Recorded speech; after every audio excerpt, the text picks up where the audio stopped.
Mga boss, napanood nyo na ba tong campaign ad na to? Samahan po ninyo ako sa bagong bukas.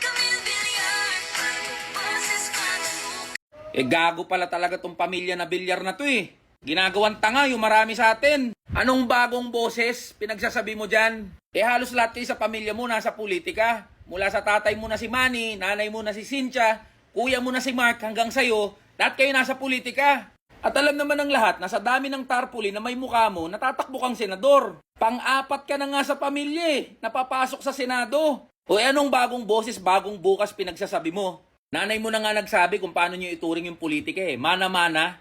Puta, ipapamana na sa'yo yung posisyon niya dun sa Senado. Ano ba nagawa nito ni Camille? Bukod sa pag-ingatin tayo sa biyahe. Ang mga landmark na batas na sinulong nito ni Camille Villar, una, tanggalan ng trabaho yung libo-libong manggagawa sa ABS-CBN.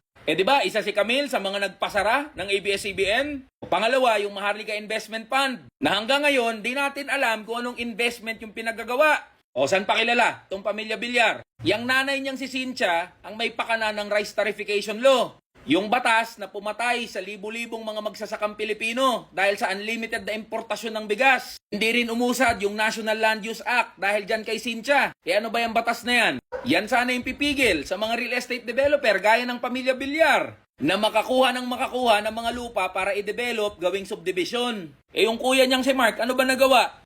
Putang ina, tahimik lang. Hindi nga natin alam anong pinagagawa sa Senado tapos ngayon, nahainan tayo ng Camille Villar.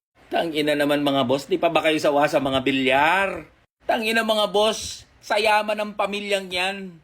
Malaki ang tsansa na baka lumusot yang si Camille. Ngayon yang wala pang filing, milyon-milyon na ang nagastos sa pagpapaprint ng mga tarpaulin na kinalat sa buong bansa. Tapos ngayon may advertisement na binubuga kung saan-saan. Mga boss, kaawaan natin ang mga manggagawa at ordinaryong Pilipino. Huwag nating payagan na may isa pang Villar na uupo sa Senado. Diba sabi dun sa campaign jingle ng tatay niya na si Manny, nakaligo ka na ba sa dagat ng basura? Iparanas natin kay Camille yan. Paliguin natin sa dagat ng basura. Iboto natin siya papunta sa basurahan. Huwag sa Senado. Matuto tayo mga boss sa pinaggagawa ng pamilya Villar na yan. Iboto papuntang basurahan yan si Camille Villar.